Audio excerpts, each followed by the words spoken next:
আসসালামু আলাইকুম। সবাই কেমন আছেন? আশা রাখি ভালো আছেন। আলহামদুলিল্লাহ, আমিও ভালো আছি। আজকে ফলি মাছ এনেছে। ফলি মাছ আমার খুব পছন্দ, খুবই ভালো লাগে। ফলি মাছ, চিতল মাছ এগুলি প্রায় সেম জাতীয় মাছ মনে হয়, কিন্তু চিতলটা আর একটু বেশি টেস্ট। যাই হোক, আজকে আমরা ফলি ভাজা খাবো। ফলি মাছটা বেশ মজার। তো প্রথমে ভালো করে পরিষ্কার করে, এটা আসলে বাজার থেকেই কেটে নিয়ে আসছে।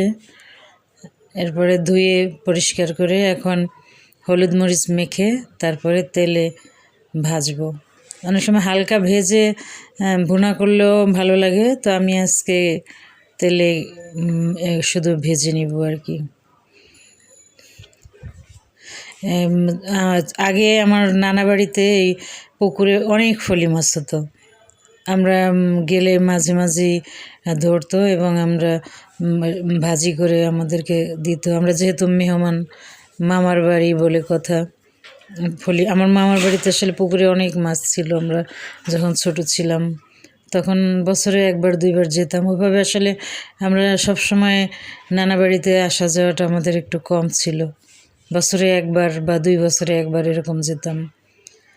যাই হোক, তারপর আর কি অনেকগুলো পুকুর ছিল আমার নানা বাড়িতে, ওখানে আমরা সাঁতার কাটতাম। আর পুকুর ভর্তি মাছ ছিল, খুব অনেক মাছ হতো, অনেক মজা করতাম। তো ফলি মাছ কার কার পছন্দ? আপনাদের এলাকায় ফলি মাছকে কী নামে ডাকে? আমাদের এলাকায় ফলি মাছই ডাকে।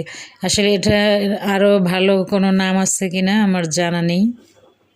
তো মাছ ভাজা শেষ, এখন খেতে বসবো।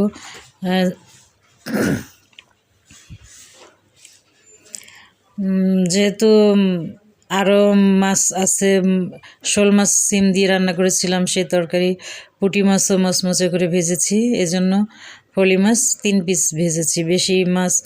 আর এই ধরনের ভাজা মাছ আসলে যখন খাবে তখন ভেজে নিলেই ভালো হয়। একবেলাটা আর একবেলায় ওভাবে শক্ত হয়ে যায়, খেতে মজা লাগে না। এর জন্য 3 পিস ভেজে নিয়েছি। আর এই পুঁটি মাছ, আর এই যে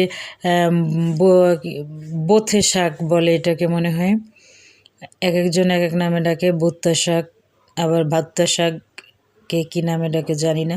ভালো থাকবেন।